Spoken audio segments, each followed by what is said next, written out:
deal? What's the deal? Your boy Big O from the Pen to the G.Y.M. Blessed to be here on this lovely Saturday. As you know, this story's and this show is based off of real life struggles, real life victories, some that I've encountered, some that my guests have encountered. And, we're here to, get involved with that, some of our recoveries and victories and even some of our losses to let you know that we can relate to you on any level. So, I got some real positive guests in the community that you live in this Georgia community. One of them happens to be my guest here, Dainhen Butler, and another one I will be having coming on will be Dr. Omar Howard. We'll be talking during the show, about these positive things they're doing for your kids, my kids, and us as well as adults. We'll be taking calls at 470-659-5974. So feel free to call in, ask what you want to ask, shout out who you want to shout. We holler back. I'd like to give a real important shout out to my sponsor, of course, Vlad, who I had on last week, CEO Jed. He's still trying to do some big things out there with Street Capital Records and Vlad, and we got some big things coming up together, and I'll be bringing him back on my show as well. So for the meantime, we're going to head up into, probably a little break or something, and we'll get back and give you some positive things that you probably want to hear and get into. So from the Pen to the G.Y.M with Big O, we'll be right back.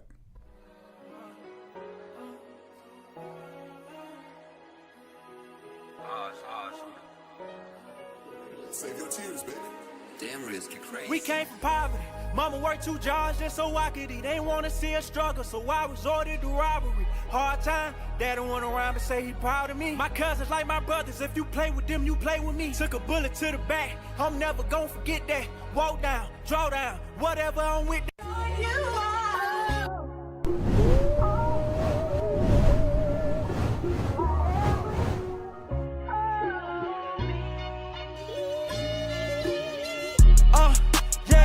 That's on everything. Let me talk. Talk to him. Hey, grab the rhythm, just a tenant. I got this whip for moving pigeons. This is Jay Sean, the best looking son, obviously. Nah, I'm playing. I just want to give a quick shout out to my pops from the Pen to the G.Y.M. I'm proud of you, man. I'm ready to see what the rest of this year has in store for you. I know you're going to do big things. Let's work. Hey, shout out my pop, man, Big O. Super proud of you. It's your son, Lolo, man, coming from Dallas. Hopefully one day I can be on there with you, man, chopping it up with you. I know 2025 got big things in store for you, and I can't wait to see what you do with the podcast. I'm just so proud of you, man. Love you. You came so far. Can't wait to see where this goes and where you take it. I know you're going to blow up, man. Love you.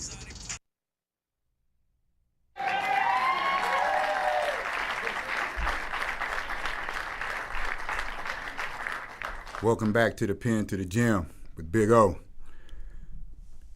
Introduce you to somebody in just a minute, but let me give you this number to call back on, 470-659-5974, Status Network. Give us a call, holler at me, I'm going to get back at you. I want to introduce to you somebody that's doing some real positive things out here, man. Mr. Dainhen Butler. Thank you for having me, brother. Nah, I love having you. Things that you've been doing out here is great. Tell me a little bit about yourself, though. I am from Atlanta, born and raised, man. Grew up just like anybody else in the early to mid-90s. Exposed to a few things, man, and at the young age of 19, I was sent to prison for armed robbery. I thought it was going to be a great idea to try to rob them folks' grocery store. and the police stopped for a pack of cigarettes. And now we're here. I mean, it's a lot in between, but I believe in giving back to the same community that I roam. So I'm active in the courthouse, in the jailhouse, in the juveniles, in the classroom, And now, here at Status Network, look at God. Won't he do it? Hey, he'll do it now. Don't say he won't. Don't say he won't. Let him use you, Shawty. And just think about it. They stop for a cigarette, not a donut. Ain't that something? Yeah. A cigarette, not a donut. Okay, so you say you do a lot of work in juvenile facilities, schools, help reforming kids and things like that. I guess that living the life that at one time you and I was in. Right. Okay. Have you seen somebody that particularly reminded you of you? I believe that any kid that has any degree of ignorance in their system At one point you reminds me of me. And Yeah, so me too. That's how I go at it, man. But they also have that potential. And what I'm learning as an elder now, I just turned 48. Okay. I know I don't look it, brother, but no, Yeah, no, I'm 51 seriously, though, myself, so. we have an obligation to that younger generation, and so I go at it wholeheartedly. You know, if I can't help you, then I don't believe in being in your face or talking to you. Right. But it's a lot of work that has to be done. But I'm honored, man. I feel like I finally found like what my assignment was, what it is, and I am 2 months clear of doing hard work. Like I hadn't been on the truck. I'm just look at my nails. I got my nails done. Okay. Ain't nothing dirty, right? Ain't nothing dirty. They used to be dirty. I got my nails done. Yeah, no calluses, you know what I'm saying? No, that for real, because that hard work, man, it be ridiculous. But hey, man, I found what I would do for free and what I was doing for free. And now it come with an invoice. So it's just gonna get stronger and better, man. But I've been blessed with the people in this room. Jack, Sunshine taught me how to talk and walk on my hind legs. So and then my big homie just walked in. He taught me a lot too. That dude, man, when you got an awesome video coming up. That dude was trying to save people in the chain game. So, Yeah. I checked out a lot of his stuff, and I was like, man, this dude here is impressive. So he's most a doctor now. definitely. He's a doctor. Yeah, most doctor. You know what I'm saying, Omar? He has earned that there, man. Without a doubt. Yeah, I can dig that. So you say at 19 is when you actually got caught for the robbery. When did you actually start experiencing like your first run-in with the?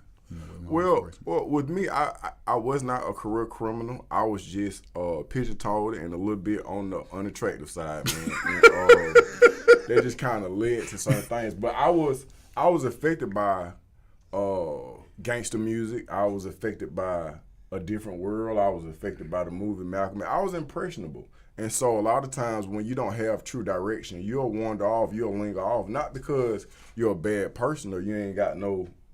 Sometimes you just need a route or a man to lead by example, whether they could just be doing the work or somebody just to like guide you. But they say the average person, their brain done fully develop until they 25. Me, I think it was like 32.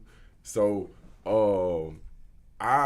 it started off with small stuff, bro. I would break into lockers, and then I got away with it, and then I would steal shirts, and then I got away with it, and then it just kept going, and then next thing you know, they sitting in the courtroom, they talking about, we want you to plead out to 40, brother. Yeah, man. Ooh, that 40 ball, I know about that. Yeah, I ain't seen my hairline since. Well, I still got that, but yeah. 21 years old. Yeah, they knocking you out the park. Yeah, it's over with. They knocking you out the park. Yeah, believe me, I know about those kind of numbers there. When you getting football numbers, ain't nothing pretty about that situation. Nothing's pretty about that situation. Okay. So, by you being actual, as I say, troubled youth, and now you're working with troubled youth, what is probably the most satisfying part of that? Like, is it the result? Is it the work itself? Or, it's the challenge? It's actually a lot simpler than that, man. It's being able to look myself in the mirror when I pass by it. Because we can do a lot of stuff in this world. I know how to put food on the table and pay most of the bills on time, but I've been given an assignment, and I plan on following through with that assignment till I drop dead. And that's the strongest fulfillment. Not like, and what Omar tell you is that you'll have successes, and you'll also have a kid. I had a kid that had to turn himself in for armed robbery last week, and I'm tired of going to balloon releases and speaking at funerals. Yeah. But then you got kids that are transitioning from high school to college. You got kids that, I had one kid who actually, because I'm an anger management specialist, he was working with the Hispanic community. Now he's an anger management specialist. So, you know, it's a lot of rewards that you see. But I think for me, to answer your question, the strongest one is just being able to stand upright and know that I'm really like doing what God has sent me to do. There's no paycheck, no invoice. It's just knowing that when I leave here, when I get to where I'm going, that's where I'm supposed to be. Found your purpose. Yeah. Yeah, that's good. I know that's a great feeling. Gotta be, because one of the things I've been wanting to do for a while, as I told Regina Sunshine and Jack Trey, was that I wanted to help the youth because of where I come from and the lifestyle that I've led. And I know I had a lot to offer that I wasn't getting as a kid. You know, that probably could have made that difference because I was good in sports, you know, and all that. But that money and that thrill of the lifestyle was just so much more appealing to me that it directed me in a way that I shouldn't have went. Right. You know what I mean? So I've been looking to rub elbows with people to get me in these places to help work with these kids. So I don't see no more of me out there. Right. You know what I mean? Right. I think that's really, really important, you know. And they offered you 40. How long were you actually going?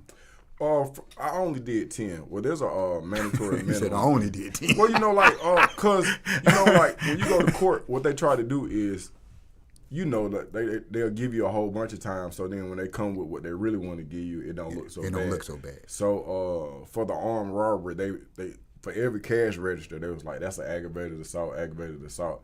Man, I got lightheaded. And then when they came with the 10, you know, from 40 to 10, you know, I ain't the smartest person in the room, but the math, I started doing the math. I was like, yeah. And then I had did 3 years already in the county.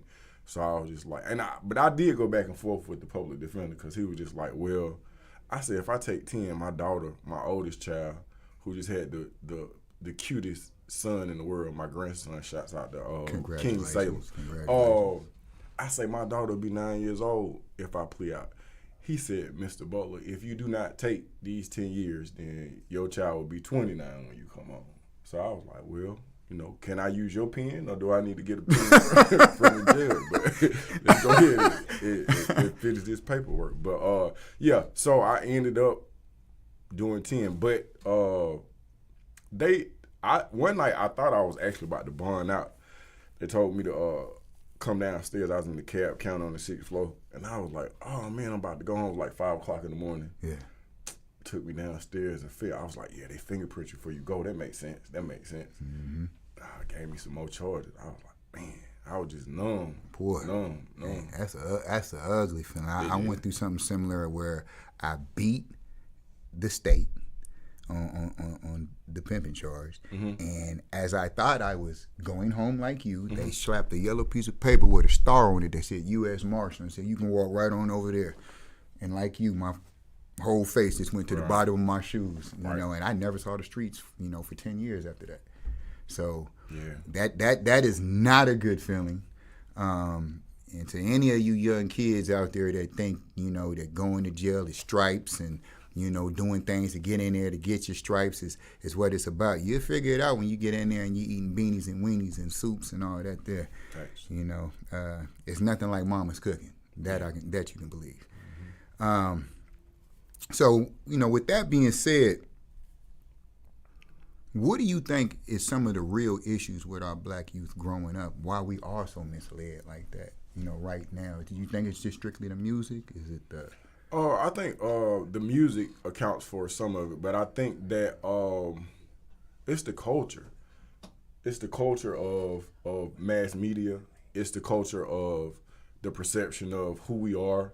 And it didn't just start, because I'm a strong advisor in reference to, I don't think that they should be listening to drill music, but it's not going to stop. But that's not everything that's gone on since the beginning of television and radio, propaganda has always been in place. There's always been an attempt to push groupthink on people. Like right now, until we can't see TV no more, you're gonna always see a black man being torn down in the media. Correct. It's always gonna happen.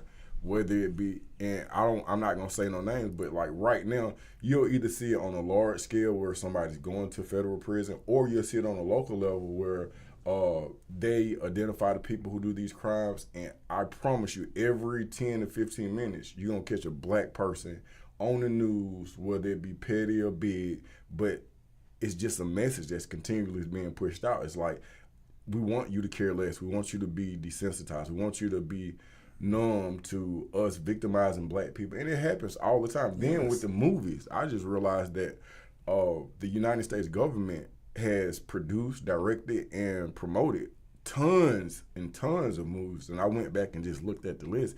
These movies, they prompt you to want to be a superhero, but in all these movies, most of these movies, within the first 5 to 10 minutes, there's a black person that dies. It's just it just happens. And that's an inside joke at home too. But they're conditioning us to think a certain kind of way. And when I say conditioning us, think about when you're going down this street right here. We're on Cleveland Avenue. Mm-hmm. The McDonald's signs, it's red. The Chick-fil-A sign, it's red. The Burger King sign, it has red in it, because that red does something to our taste buds. It's attractive. So, you know what I mean? This is scientifically proven. I learned this in marketing class. So I'm just like, so you're conditioned. And so if I'm trying to get a people or a population to not care about themselves, then I have to condition him. So anytime you turn to social media or you turn to mass, not Status Network, because they're going to tell you the truth, but when you go to Fox 5 and you go to Channel 11, they're going to continue. When you can watch the news tonight, watch how many bad black people that they put up on the screen. I see it all the time. So I think that's the strongest issue. We got to learn to understand that, the prison system is a business. And this is not a business that has just started. You had slavery in it, then prison picked up. That's but right. How do you keep these people in prison? Not physically, but mentally. You have to make them devalue themselves. And how you do that is through controlling them by propaganda or mass media. Correct. Tell lies by vision. Facts. Yeah, tell lies by vision. Yeah, stop watching that idiot box all the time. Pick up a book sometimes. Mm-hmm. Teach yourself how to read sometimes. Mm-hmm. It does help. I used to hear that a lot. That social media and television is one of the biggest poisons out there. And when I start looking into it myself, I recognize the same thing. But now, when you have the platforms like Status Network, where people are actually going to give you the truth, then that's the kind of stuff that we should be pushing out there. You know what I mean? Instead of this poison. I need a T-shirt before I leave. Yeah. I'm sure we can work something out with you. Yeah. You know what I'm saying? I'm going to get some T-shirts from the Pen to the Gym. When I get them, I'm going to make sure I'm going to get you something. Come on with it. Believe that. So what are some of the things that you've incorporated in your lifestyle that you could relate to some of the people out there and maybe to some of the troubled youth, you know what I'm saying, that might be watching out there that you feel would help? Man, it's real basic, because I got a bunch of curriculums, and I don't think we got enough microphones for me to talk your head off. But I think that, man, if we just tell each other the truth, we have an obligation to each other. And even if your truth is uneducated, then spread that truth. Mm-hmm. It's something about, we as parents, we as grandparents, sometimes we hide, or we think that we hide some of our bad stuff. But one of the realest things I ever did with my daughter after I came home, after missing 9 years of her life, bro, was just telling her, hey, man, I'm sorry. I don't know what I had going on. I messed up. I apologize, but I'm going to try to figure it out. Yeah. You know what I mean? And it's the same with these kids. Like, we'll tell them to do something, and then we turn around, we do the opposite. I believe in pushing emotional intelligence. Some people call it other things. But anytime a person has his or her shoe stepped on and that person shoot up the whole club, they're not operating from a position of strength. They is operating from a false sense of, I forget what the word is, but in a nutshell, man, we ready to crash out by some things that don't matter. And as many Valentine's hearts that I've seen, and as many love letters I've seen, bro, love don't come from your heart. Your heart pump blood. It comes from your brain. Right, so I just think that if we're thinking in a way where we're mathematically able to do the math on this situation is going to equal out to this, and this situation can be avoided if we just stop and just think a little bit. So I encourage everybody to just Google emotional intelligence. There's 5 elements to it: self-awareness, self-regulation, empathy, social skills, and motivation. If you can captivate that and push that on, we'll start to make better decisions. It's not just for African Americans or teens, it's just for all humans. If we make better decisions and they're not based on our emotions totally, then we're just be in a better place. Get better cognitive skills. You know, stop feeling so grandiose. Right. That seems we have a really bad self-entitlement. Yeah, and we wish y'all don't use profanity on here. I do. Oh, we wish a nigga would try us. we wish they would try us. And then what that turns into is, I was in a round circle with some kids at one of the alternative schools in East Point last week, and I just asked them, if you knew that a potential fight could turn into bloodshed, would you interact in it? And the young man was like, yeah. But I was like, why? He was like, cause I'm gonna show him that you can't play with me. And then so I said, what happens after that? And then we just went on along until, we end up in prison and somebody ends up dead.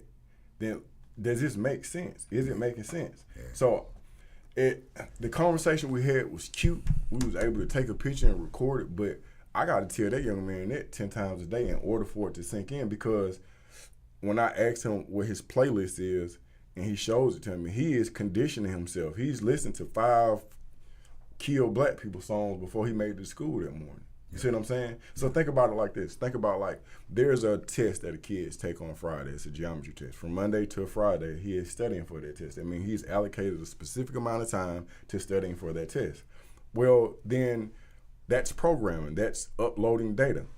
So when a person is listening to this drill music, they're uploading this data. You're programming yourself. And so then on Saturday night, when you go to the movies and that one dude who is going to try you, now it's time to take that test. Unfortunately, there is no actual writing that takes place. It's about that action. We train to go, and now it's the same old thing. Now you get that cycle where you see a bad person on the news again, and it just keeps going on. It just keeps going on. So to answer your question, man, if we could just dive off into emotional intelligence and being honest with people, telling them the truth. Don't lie to them, because when you lie to them, you create a weird energy, and now they got to find out the truth a different kind of way. Right. Yeah. Right.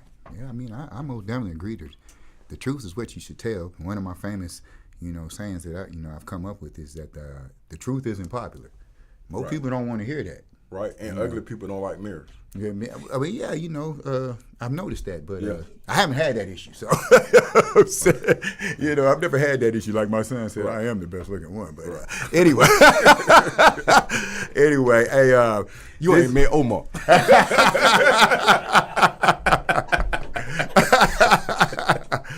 Well, hey, man, look, man, I'm enjoying this talk, but we're going to take a quick break, man, with Big O from the Pen from the Gym, and we'll be right back.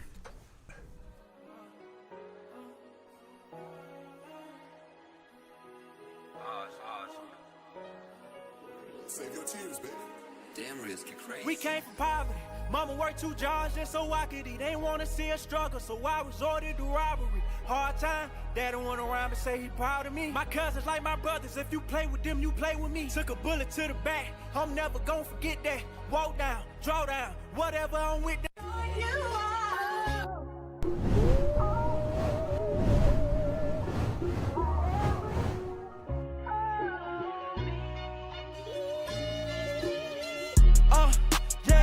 That's on everything. Let me talk. Talk to him. Hey, grab the rental, just a tenant. I got this whip for moving pigeons. This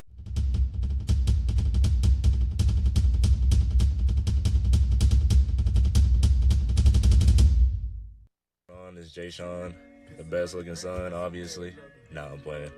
I just want to give a quick shout out to my pops from the Pen to the Gym. I'm proud of you, man. I'm ready to see what the rest of this year has in store for you.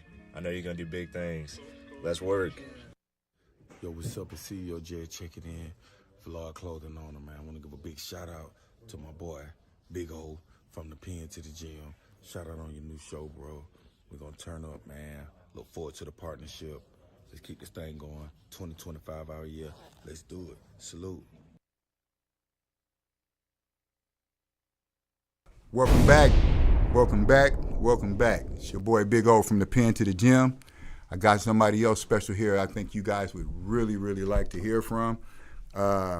This is Dr. Omar Howard. How you doing today, sir? Hey, man, I am wonderful, feeling great. Other than Atlanta traffic, I am doing awesome. Yeah, Atlanta That traffic. nigga, mental health issue. Yeah, mental health is leaving that thing, man. Yeah, we'll be like Dainhen said, hairline be back here. You know what I'm talking about? Getting there. We good though, bro. Getting there. Facts. Yeah, man. So, tell these people a little bit about yourself.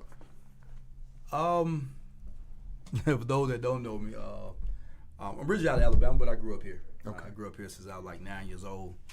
My mom came up here to better life, grew poverty, man, poverty. I'm talking about dirt road poverty. Dirt road, bro.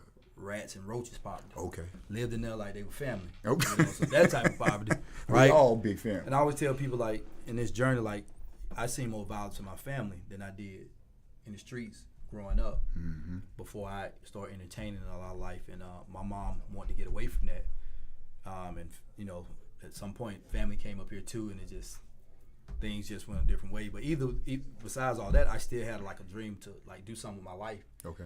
And along with this story, like I made a promise to my grandmother that I was gonna do something different other than my family, and I was gonna take care of her, right? Okay. Fast forward, 8th grade did well. 9th grade, the drug epidemic was hitting the 80s hard, right? Yeah, 85. And I didn't grow up no hard kid. My partners, everybody was good. I'm the only child, so I'm just embracing everybody. Right. Then I got introduced like, come on out here and sell a little dope. Okay. Right. I'm looking at the money and the 4-finger ring and the caps back then. The sidecars and the caps. The 30s and Vogue. Yeah. People don't know about the 30s. They don't know about the Y's and Vogue. Yeah, they don't know about that. That's right? real Mac Daddy shit, right? Oh there. man. I tell some young kids that y'all want to be gangs, we try to be players. Their P's was just they mixed up. We want to be player, but I started selling drugs, and some of my friends that was doing well eventually started living that street life, and eventually I started embracing that life. Right. And having those dreams of wanting to go to college and basketball kind of got thrown out the window. Like didn't get put to the side; it got thrown out the window. Right. As much as I love playing basketball, we sold dope throughout the week. Sold dope on Sunday, but we were gonna take that time to play basketball, right? We're gonna play that basketball. Yeah, we're gonna get 3 hours. Yeah, I gotta get that in, right? That was it. So, but I lost focus, man. Like at 15, and mind you, I moved up here at 9. So right. By the time I'm 15, I'm losing focus. Yeah. And I remember catching my first robbery charge. We was out just being silly kids. When the starter jackets were real hard in the 88, 89, 90. Yeah. Me and some friends, we going around like 7-8 school, high school, jumping on kids, taking starter jacket.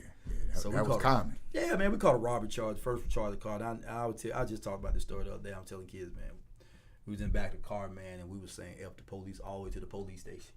Like we just thinking it's just funny and games. Yeah.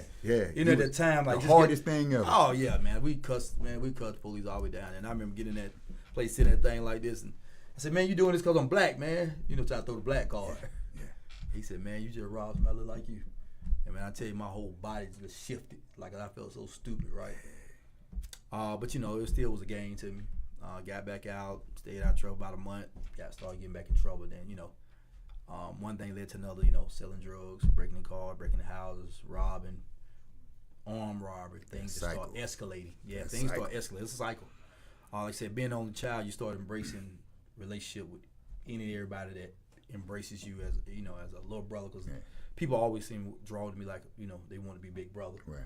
And so even the good guys I did have, when I got moved away from them, I just embraced all the guys that was doing stuff. And like I said, selling dope back then wasn't as dangerous as it is now. Yeah. Like we used to be in the trap, be 20 deep in the trap. Like everybody was eating. yeah, everybody didn't have a gun. Yeah. Yeah, I mean, one or two people. Yeah, I'm had about a to say gun. it might be 2 guns and 20 niggas in there. Yeah, but nobody shooting. Everybody just trying to get some money. You go for the sale next. You go for the sale next. Yeah. Well, depending on where you at, because everybody racing, right? Yeah. Yeah, so, doing all that, man, and then, 16 happened, 17 happened, man, and I'm just depressed, man, stressed out. Things wouldn't happen the way I wanted to happen. Like, I wasn't getting money, because, I'm taking it as a joke. I really wasn't making money to, like, get up there. I'm just making money because it was fun to do it. Now I'm dropped out of school.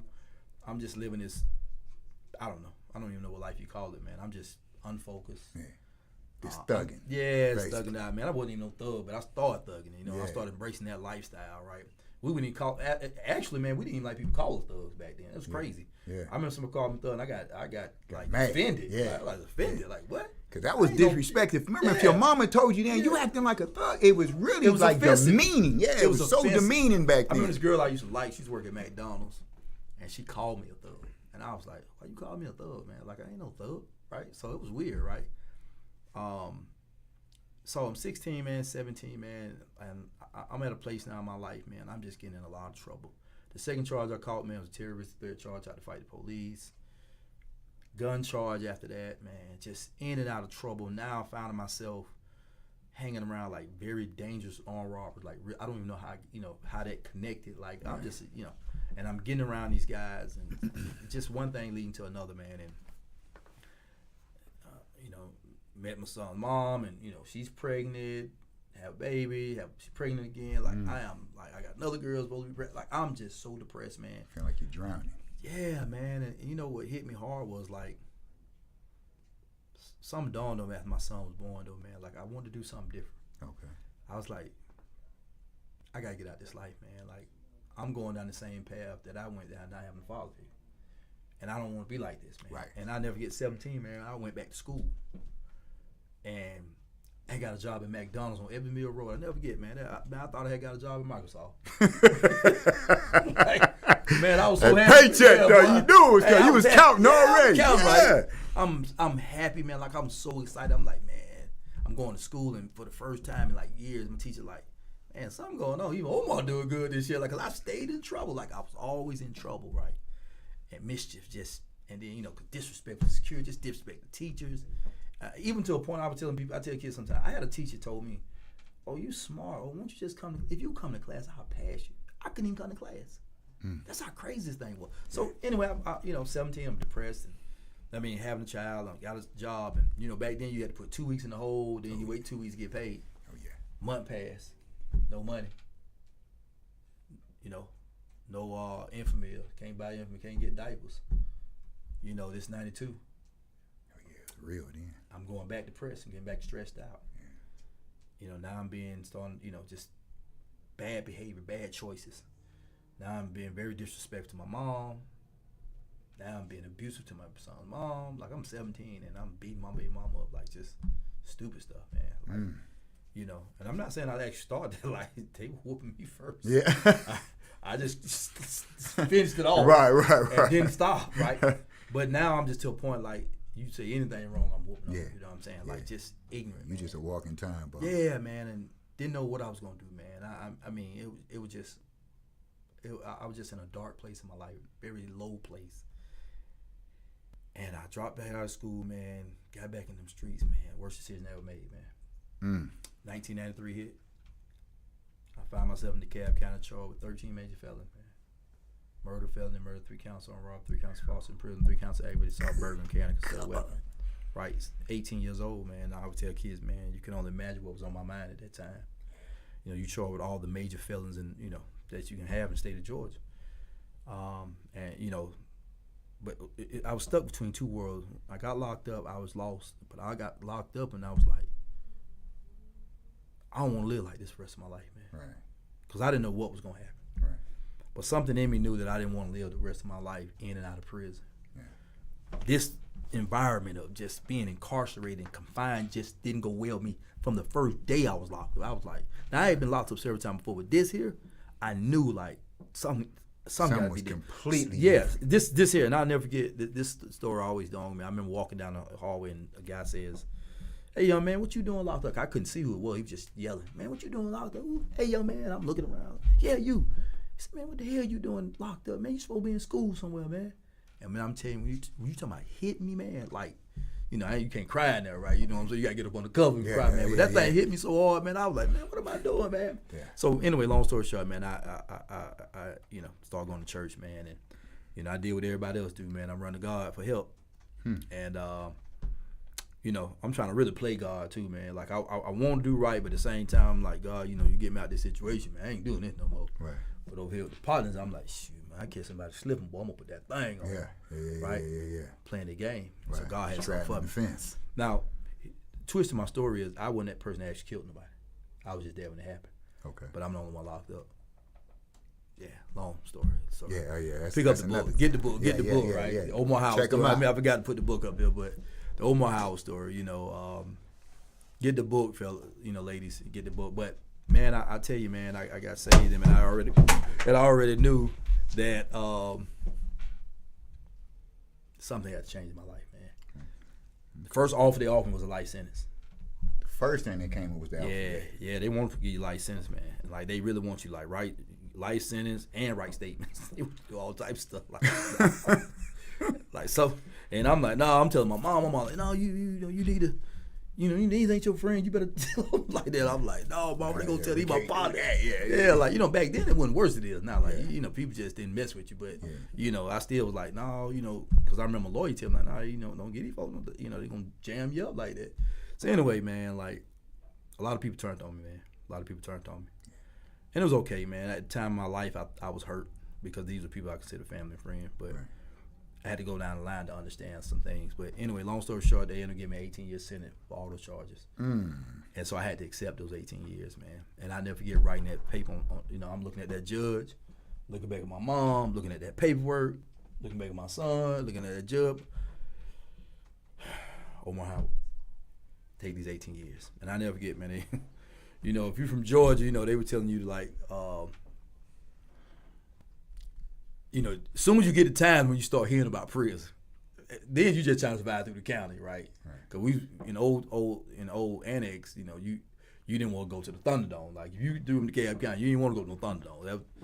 If you ain't know nobody there, you getting your head whooped up. Like, it was just what it was. Like, when really no shame, you just had them hands, right? Yeah. And no, I'm good hair, weigh about 140 pounds. You know, I fight, but I wouldn't try to be no fighter, man. I'm a pretty boy, right? I'm a player. Yeah, I ain't with all that, man. I'm not a boxer. All this touching stuff, man. Be touching all over me, man. You know what I'm saying? But I had it good, man. I didn't really have it bad. Thank God.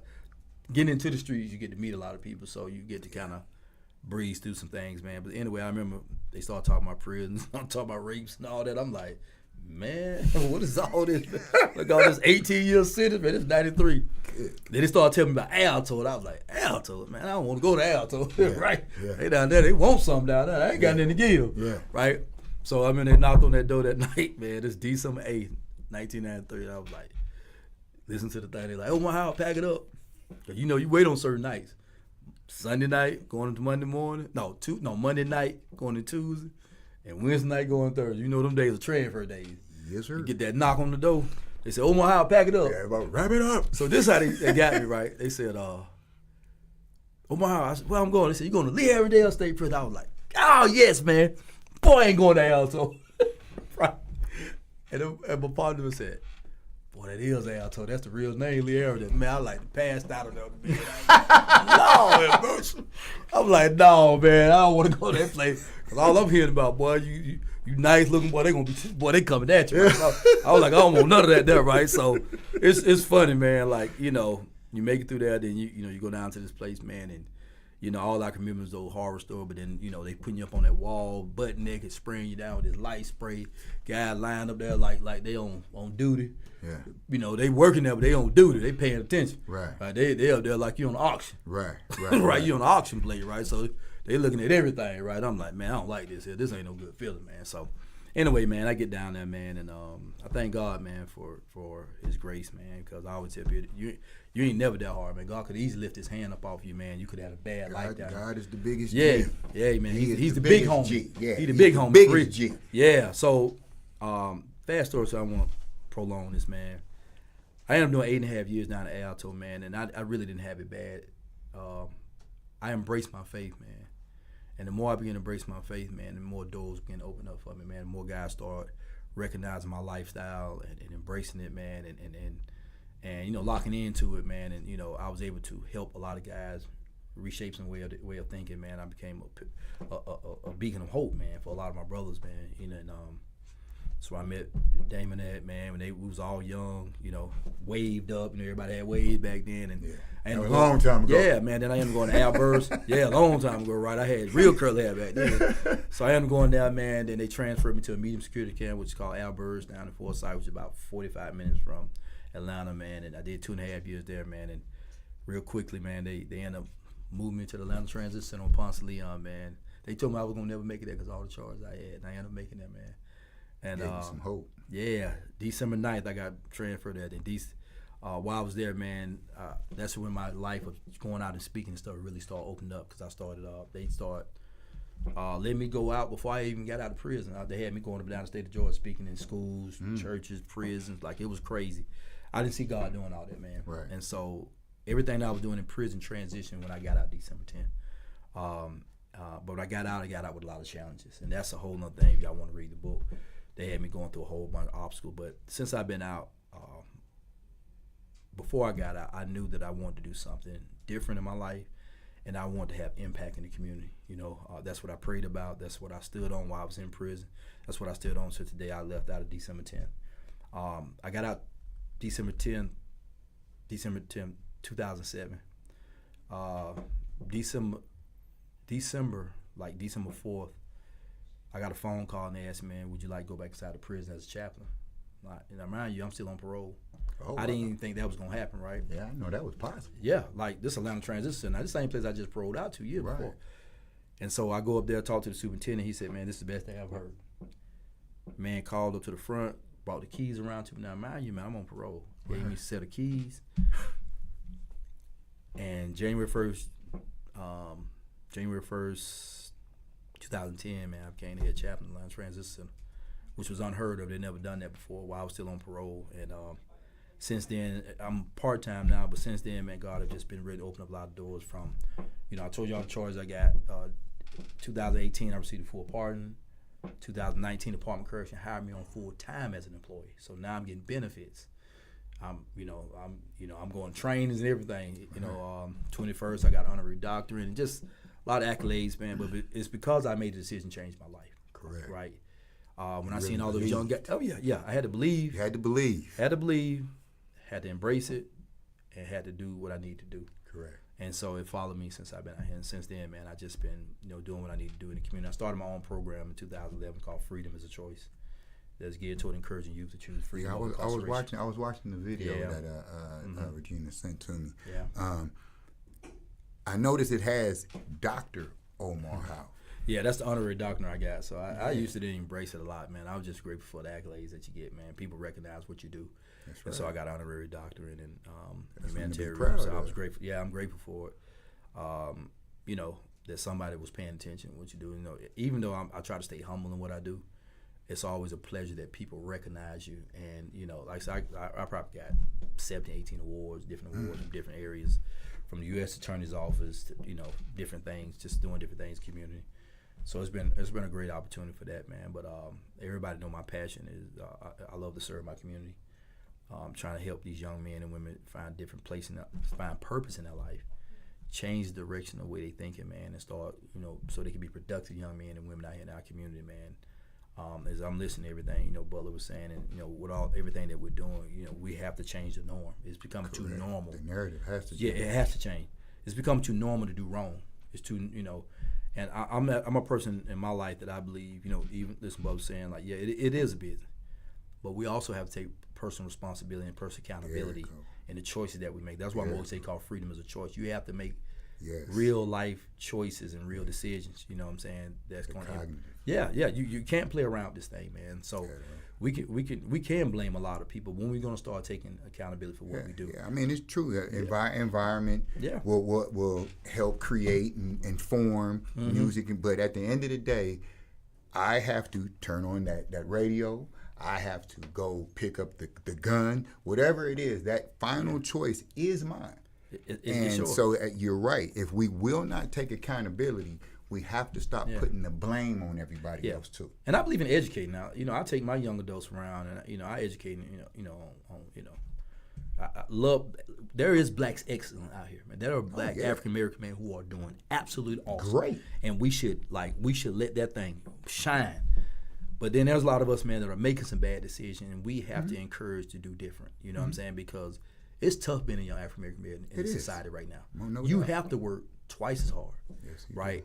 You're already born with a strike over you. You know what I'm saying? You're gonna become a convicted felon. It's even worse. You know And that's what I told him on my last show is being a felon is almost like having a scarlet letter. I got a pardon, bro, and still being denied today. Yeah. Still being denied some stuff. Yeah. And I got a pardon. Yeah. And You know that's one of the things that I want to change out there as a whole is if the penitentiary is supposed to be a place of rehabilitation and reform, then you have to reward these men who are actually doing that, coming home and reforming. It's not though, bro. Let's go ahead and change that conversation, man. The prison system is off the chain right now. Oh, we know that. Ain't no rehabilitation. It's none. Yeah, it became It's more. none. So it changed from rehabilitation when we was going through. It was more about sanitation than it was rehabilitation, right? Now, regardless of what, you can put all the rehabilitation you want in there. If you don't decide that you want to Take the change, program, and I'm telling you, Alto had a huge trade school, GED, LA class. It's just a lot of brothers when trying to go to no school. Oh yeah. And you have to kind of understand it. You know, some people got time. They're trying to do that time. Yeah. Right? They're not thinking 15 years down the line. I didn't think I was going to do 15 years. But 15 years down the line when I get out, like, I played around. And when I got to the halfway house, and I didn't have a trade. Now I got to take the less paying job. When these other, now here's the part that we do get disrupted in.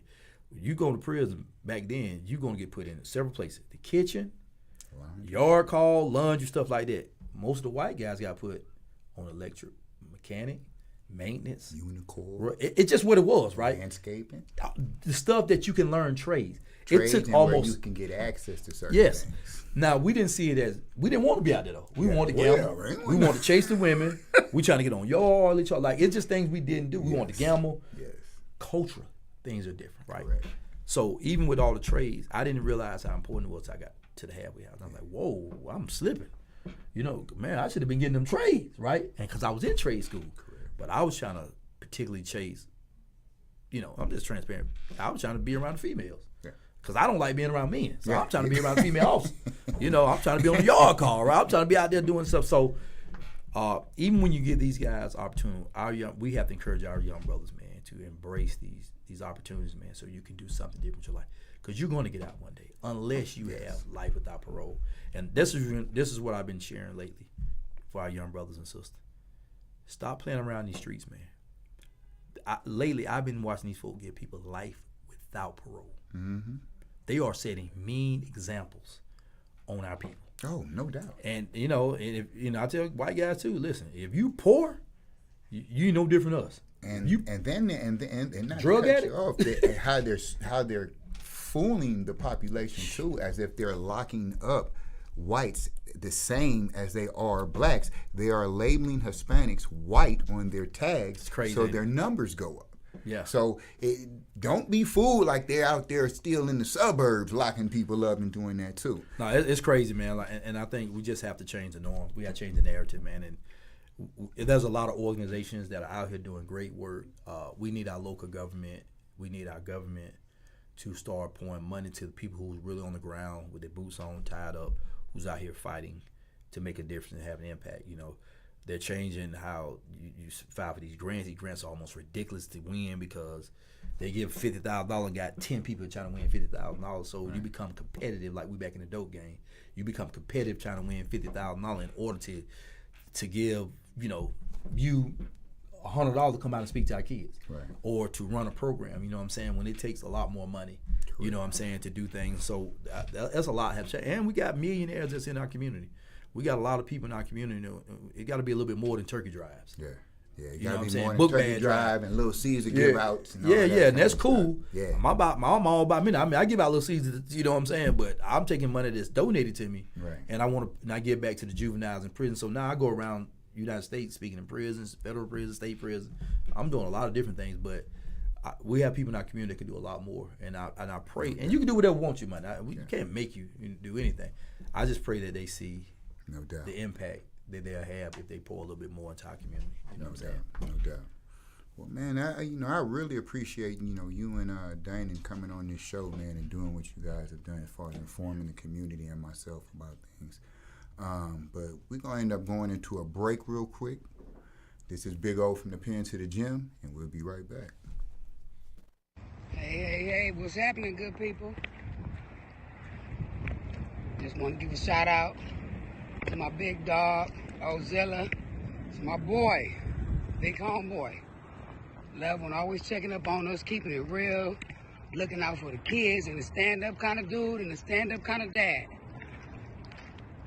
Thanks for always keeping it real and voicing your opinions with me and giving me good input on my issues. I always can talk to him about anything, no matter what time or what day. He in the state, but it's always LA, baby. Big dog, I love you, Ozilla. Keep doing what you're doing. I'm proud of you, man. You see what I'm doing. Leave it in. Peace and blessings, loved one. Yo, from the Pen to the G.Y.M, man. What's bracket? You already know what it is, man. It's your boy Big Pain asking about the biggest gorilla. Hey, look, man, I just want to get a big shout out to my boy Big O, man, for letting me be a part of what he got going on. You know what I'm saying? Much love, bro. Keep doing what you're doing. And sooner or later, I will be out there, man, to join you, bro. You know what I'm talking about? Man, much love, man. Keep doing what you're doing, man. For the biggest gorilla. Hey, shout out my pop, man, Big O. Super proud of you. It's your son, Lolo, man, coming from Dallas. Hopefully one day I can be on there with you, man, chopping it up with you. I know 2025 got big things in store for you, and I can't wait to see what you do with the podcast. I'm just so proud of you, man. Love you. You came so far. Can't wait to see where this goes and where you take it. I know you're going to blow up, man. Love you. Yo, what's up? It's CEO Jay checking in. Vlog Clothing Owner, man. I want to give a big shout out to my boy, Big O, from the Pen to the G.Y.M. Shout out on your new show, bro. We're going to turn up, man. Look forward to the partnership. Shaking with Shaking, Pueblo Scully from Connecticut, East Coast 5 Deuce 8 Pueblo Bishop Bloods. Want to give a shout out to Big O, the living legend. We love you. See what you're doing. Keep it up. Congratulations, Big O, on your show from the Pen to the Gym. I'm looking forward to the show tomorrow. Again, congratulations. I am so excited to be in the house.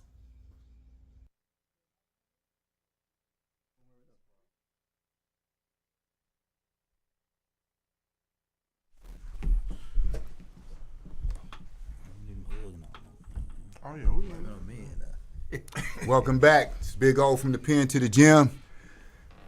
Back with Dr. Omar Howard, Dainhen Butler. This part of the section here, we call it the huddle. So on the huddle, we like, let everybody give a little shout out, tell you where you can get in contact and reach them. So I'll start off with you, Dr. Omar Howard. Let them know what they can do. Well, I don't know if I work for Waffle House now, man. So I got a Waffle House polo shirt on. They beat me at Waffle House, right? No, so you can meet me on several platforms. I'm on TikTok. I'm on Instagram. I'm on Facebook. I'm Life Coach Omar. You put Omar Howard in your Google, you're gonna pull it up. You're gonna pull up everything I've been through. I got a book out on Amazon called The Omar Howard Story. It's all in the name. Be on the lookout for that. Got a curriculum coming out, but you can reach me at 404-558-2513 if you want to book me for a speaking engagement, or if you need some one-on-one session for a life coach perspective with our young adults, you can reach me. Look forward to meeting up with you and having a great time and helping redirect our young adults. Is there anything else that you might want to say out there to your followers, or maybe that you feel like may have missed something important that you were saying earlier? One thing I want to share I just want to share two quick things. Parents, continue to love on your kids. Continue to pray for them. continue to support them, continue to be parents. We can't be friends with our kids in a time like this where crisis it's a crisis going on. It's an identity crisis. I don't care if you're a single mom or single father, you can be the best mom and father that this world ever seen. So continue to be the best parent that you can be. To young kids and young adults, I want to encourage you to find value in who you are. When you look in that mirror, they know that you're loved, know that you're needed out here in this community. We need you, we love you, we support you, and we want you to be the best person that you could be on this earth. If you see yourself needing help, reach out to someone that can support you and give you that help, all right? Once again, you can find me, and I don't just encourage you about my book. I want to use this to encourage literacy, right? I think you should read and educate yourself and utilize this maybe as a tool to encourage you to do something different. Because I talk about here from when a family or friend tried to molest me to the point of going to prison to since I've been out doing some of the things I do. Don't be afraid to step to people that love you. Every person that you see up here, you can reach out to them, I'm assuming, to ask a question, to ask for help. If you see yourself in a situation where you need an Uber, you better be reaching out to somebody. You better bail out the car if you see some of your people not doing what they're supposed to do. So we just want to let you know, young people, we love you, we support you, and we want to see you be the best human being that you can be. All right. What you got to say today, Dainhen? I can be reached on YouTube at Stay Out of Prison. It's spelled just like that, Stay Out of Prison. It's one word, Stay Out of Prison. Also on YouTube at Best Day of My Life with a I, not a Y. I'm always being sponsored by Funtime Moonwalk Rentals. We have been serving the greater Atlanta area for about 16 years now. It's an inflatable tent company. That number is 678-891-9690. We have discounts for all baby daddies on child support. If you just coming home and you want to shine in front of your baby mama, I swear to God, if you just came home, if you order a Moonwalk, I'm going to give you a cotton candy machine. My message is this, is that, hey man, we all have an obligation to any human that we're around, bro. What I have learned from, I joke with Omar a lot, but I've learned a lot from Omar because he was trying to save lives when we were still at Alto. So, in short, man, just be good, bro. Just be good to be people and be honest and try to be transparent. I'm still learning. I'm still figuring out, but understand that the people that the children, the teens, the adults, the parents, we all still learning. None of us have it all figured out. The last and the most important thing that I want to say is support black business. Status Network is so professional. It ain't no trash on the floor. It smell good in here. The people here is pretty people here. I went to the bathroom. Look, I'm getting Chick-fil-A vibes here, not McDonald's vibes. Hey, so what I'm saying is, hey man, listen, subscribe, download the app, call up here, man. You want to be at Status Network, man. These folks is overlooking the city. It's not a game. One last thing. We also anger management specialists too. We both certified anger management specialists. We also teach anger management. So, if kids needing that, we're life coaches. And we work together on a lot of projects. We've been working for years. And, even we've seen ourselves on this platform, bro. All we did call each other laugh, like, man, whatever God got for me and this brother do, man, you're going to continue to see great things. Everything they advertise what we do, but we do a lot in the community for as far as our young adults. And so call us, you can book us now. You got to book us. Support black businesses, right? Even the Waffle House serve block. Most definitely support black business, especially if they help. We are the anger management grief specialists. We do a lot with credible messages. So definitely support what we do, man, to try to get back to the community. And thanks to everybody's support. Rockin' Tacos that's been supporting me 10 years, 11 years. Appreciate them, man. They've just been loving on their brother, loving what I do in my community. Send me to Guatemala, send me to Puerto Rico, send me to, we went to Africa. We're doing a lot of great things in the community. Thanks for that community of people who don't look like me but love what we do, man. I'm grateful for that brother, man. He's a brother to me, man. Thanks, Brad. I know that's right. Well, I guess it's my time to, speak on my contacts. So, you can reach me at From the Pen to the G.Y.M on IG. On Facebook, it is Ozilla Big O Del Rio. You can reach me on there. Of course, you can always reach out to my manager, Regina Sunshine, or to Status Network. And, you can find me there. I really appreciate you guys coming on here today, man, and telling everybody these positive things that you guys are doing, especially being former felons, you know, people that had some real issues, you know, with the law, you know, and had some real time that y'all were facing. And to show that the narrative can be changed when you come out, and that really can impact the same people who probably looked at you the wrong way and know that you telling their kids to do the right things. Hey, man, that's monumental. You know, that's monumental. So, you know, I love that kind of stuff. You know, I always have my play of the day, you know, so I got a little something that I'm going to leave with you today, and it's because of them, and that's either you got to be about it or you got to be without it. You know what I mean? You either going to do what you're going to do, or you need to be quiet and do nothing. That's basically what I'm telling you. So, you know, if you're going to be out here really making impacts and be a leader, do that. But if you're going to give poison and this bad info, just keep it to yourself. Keep it to yourself. So, you know, until next time, you know, we'll keep sharing real life struggles, real life victories. Until then, this is Big O from the Pen to the Gym.